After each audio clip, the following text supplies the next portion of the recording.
Today I'm just making a quick video showing you how to replace the wiper blades on a 2010 Audi A5.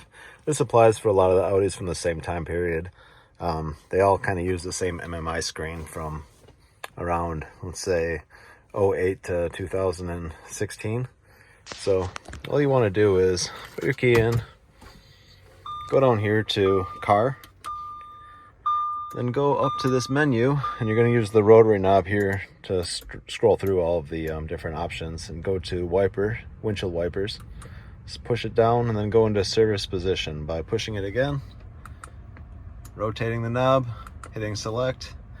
Then the wipers go into this position. This makes it a lot easier to get them off the car. I'll show you. It's nice to put it in that service mode, because then when you flip it up like this, it doesn't hit the hood. It's just easier to work on it like this. So basically all you have to do is, on this setup, is you flip it up like that, you push in this little button while you pull up outwards, or up with your other hand. So I'll show you what that looks like.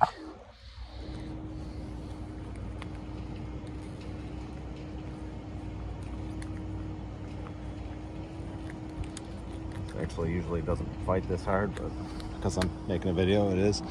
But yeah, that's it. So just push in that little thing, pull it out, take your new one, put it in the same way. There's this little groove right here. You line up the groove with that, push it in, and then just slide it back until it kind of clicks into place like that. So that's it. Get it out of service position the same way you put it in. Just select the off, and then the wipers go right back to where they were.